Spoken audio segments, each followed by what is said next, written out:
एक समय की बात है। जंगल के पास एक लकड़हारा रहता था।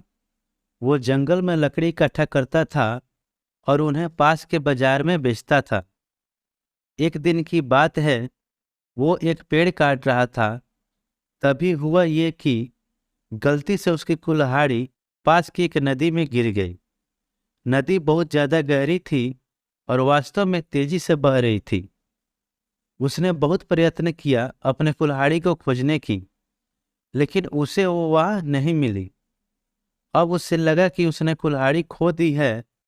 वहीं दुखी होकर वो नदी के किनारे बैठकर रोने लगा। उसके रोने की आवाज सुनकर नदी के भगवान उठे और उस लकड़हारे से पूछा कि क्या हुआ। लकड़हारे ने उन्हें अपनी दुखद कहानी बताई। नदी के भगवान को उस लकड़हारे के ऊपर दया आई और वो उसकी मेहनत और सच्चाई देखकर उसकी मदद करने की कोशिश की।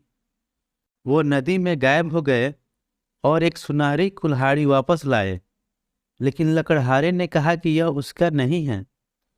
वो फिर से गायब हो गए और अब की बार उन्होंने चांदी की कुल्हाड़ी लेकर वापस आए, लेकिन इस बार भी लकड़हारे ने कहा कि ये कुल्हाड़ी भी उसका नहीं है।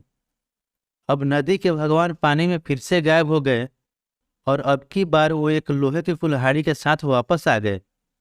लकड़ी की कुल्हाड़ी देखकर लकड़हारा मुस्कुराए और कहा कि यह अब उसकी कुल्हाड़ी है। नदी के भगवान ने लकड़हारे की ईमानदारी से प्रभावित होकर उसे सोने और चांदी की दोनों कुल्हाड़ियों से भेंट किया। सीख। इस कहानी से हमें यह सीख मिलती है कि ईमानदारी सर्वोत्तम नीति है।